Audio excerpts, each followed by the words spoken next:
আজকে যে বিষয় নিয়ে আলোচনা করছি বিষয়টা হচ্ছে আপনার সুগার হয়েছে, আপনি কি আম খাবেন?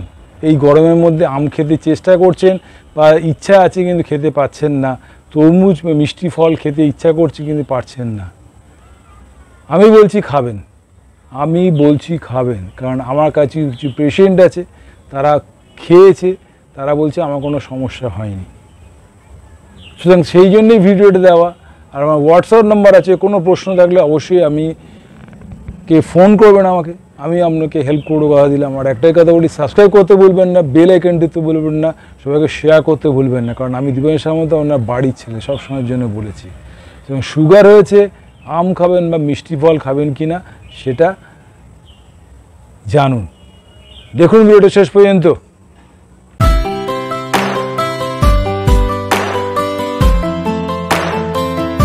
আজকে যে বিষয় নিয়ে আলোচনা করছি বিষয়টা হচ্ছে যে আপনার সুগার আছে, আপনার আম খাবেন না তরমুজ খাবেন এই গরমের মধ্যে সেই নিয়ে চিন্তা করছেন, বা আখের রস খাবেন কি না চিন্তা করছেন, সেগুলো আপনাকে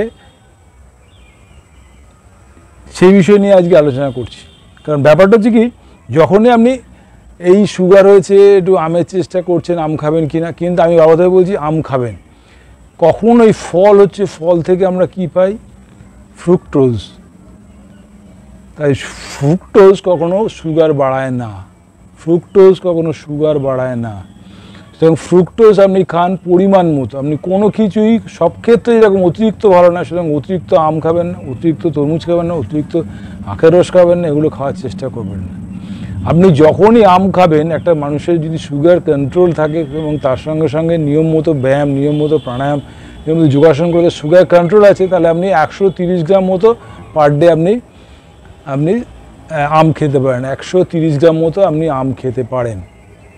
সুতরাং আম খেলে সেই আমটাকে আপনাকে তাড়াতাড়ি খাওয়া যাবে না, মুখের মধ্যে নিয়ে আমটাকে একটা স্লাইস যদি আপনি খান, সেটা মুখের মধ্যে নিয়ে আপনাকে চিবোতে হবে ভালো করে, চিবিয়ে মুখের মধ্যে স্যালাইভার মধ্যে ভালো করে তাকে মানে রান্না এরকম করি পাকায় সুন্দরভাবে, সেরকমভাবে মানে মুখের মধ্যে স্যালাইভারটা মিক্সার করতে হবে, মানে অনেকক্ষণ ধরে চিবোতে হবে আমটাকে, মুখের লালাটাকে ভেতরে দিয়ে চিবন, তারপরে আস্তে আস্তে আস্তে আস্তে করে সেটাকে আপনি গিলে নিন। সেরকমভাবে খেলে আপনার সুগার বাড়বে না। আখের রস যদি খান, সেটা যদি সিপ করে খেয়ে আস্তে আস্তে মুখের মধ্যে খুব আস্তে আস্তে ধীরে ধীরে খান, শরীরের সঙ্গে সম্পৃক্ত হতে দিন, স্যালাইভার সঙ্গে মুখের লালার সঙ্গে মিশতে দিন, তাহলে আপনার সুগার বাড়বে না।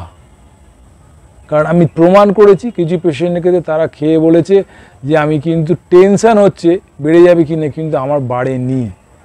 সেই কারণের জন্যই বলছি, এই যদি সুগার থাকে এই সিজনে আম, তরমুজ বা যে কোনো মিষ্টি ফল খাবেন কি না, টেনশানে থাকেন সেই টেনশান মুক্ত হয়ে অল্প অল্প পরিমাণে খান, সেটা মুখের মধ্যে দিয়ে ভালো করে চিবান, ভালো করে মুখের মধ্যে চিবান। সবেদা মিষ্টি, কিন্তু সবেদা খান, পেয়ারা কিছু পাকা পেয়ারা মিষ্টি সেটা খান, আখের রস যদি খেতে চান সেটা খান, আম খেতে চাইলে আম খান, তরমুজ খেতে চাইলে তরমুজ খান। তাহলে সব কিছু খেতে হবে পরিমাণ মতো, এবং সেটা মুখের মধ্যে ভালো করে মিক্সচার করে মুখে অনেকক্ষণ ধরে চিবিয়ে চিবিয়ে খাবেন। আর তরমুজ খেলে সবসময় দানা সমেত তরমুজ খাবেন, কারণ দানা আপনাদের প্রস্টেট থেকে ভালো রাখে, আপনার ইউরিনারি ট্র্যাক আপনাকে ভালো রাখে, এবং তার সঙ্গে সঙ্গে আমাদের ক্যালোরি প্রচুর পরিমাণে থাকে না, ক্যালোরি থাকে না, খুব কম পরিমাণে ক্যালোরি থাকে তরমুজের মধ্যে। তো সুতরাং আপনি তরমুজ খেলেও ওবেসিটি আপনার কমে যাবে। আর তরমুজের দানা খেলে আপনার ইউরিনারি ট্র্যাক, ভিটামিন কে বা ভিটামিন জিঙ্ক প্রচুর পরিমাণে পাবেন, জিঙ্ক পাবেন ভিটামিন দানার মধ্যে। দানা থাকে তরমুজের দানা, যেরকম কুমড়োর দানা প্রস্টেটের জন্য খুব উপকারী, সুতরাং তরমুজের দানাও কিন্তু প্রস্টেটের জন্য উপকারী, জিঙ্ক থাকে, এই জিঙ্কটা আপনার প্রচুর পরিমাণে কাজে দেবে। অনেকে তরমুজের দানা বা কুমড়োর দানা অনেকে রেখে দিয়ে সেগুলো মশলার মতো তরকারিতে দেয়, কারণ সবার বাড়ির সব লোকই জিঙ্কটা পাচ্ছে। আপনি এটা করতে পারেন, তরমুজের দানা বা কুমড়োর দানা শুকনো করে নিয়ে সেই দানাগুলোকে নিয়ে গুঁড়ো করে রেখে দিতে পারেন, মশলার মধ্যে তরকারির মধ্যে দিতে পারেন, সেটা কিন্তু জিঙ্ক সারা শরীরে সবাই খাচ্ছে, বাড়ির সবার লোক। সেরকম কুমড়োর দানা খান যেরকম বলেছি, তার সঙ্গে তরমুজ খেলে তরমুজের দানাটাও কিন্তু চিবিয়ে খেয়ে নিন। এই ছোট্ট ছোট্ট জিনিসগুলো বললাম, তাহলে সুগার হলে অবশ্যই আম খাবেন, তার সঙ্গে সঙ্গে আপনি তরমুজ খাবেন, আখের রস খাবেন, পেয়ারা খাবেন, আর এই আমাদের যে সবেদা আছে সবেদা খাবেন, মিষ্টি ফল খান, কিন্তু মুখের মধ্যে ভালো করে চিবোতে হবে। আর খাওয়ার পরে কখনোই ফল খাবেন না, যখনই ফল খাবেন সকালে খাওয়ার চেষ্টা করবেন 12টার মধ্যে, 12টার মধ্যে ফল খাওয়ার চেষ্টা করবেন, এটা কিন্তু মাথায় রাখতে হবে, তাকে সময় দিতে হবে হজম করার জন্য। এবং এই ছোট্ট ছোটো টিপসগুলো বললাম সেগুলো করলেই আপনি কিন্তু ভালো থাকবেন। একটাই কথা বলি, দীপেন সামন্ত আপনার বাড়ির ছেলে, আমার হোয়াটসঅ্যাপ নাম্বার দিয়েছি, কোনো অসুবিধা হলে আমাকে হোয়াটসঅ্যাপে আমি আপনাকে হেল্প করে কথা দিলাম।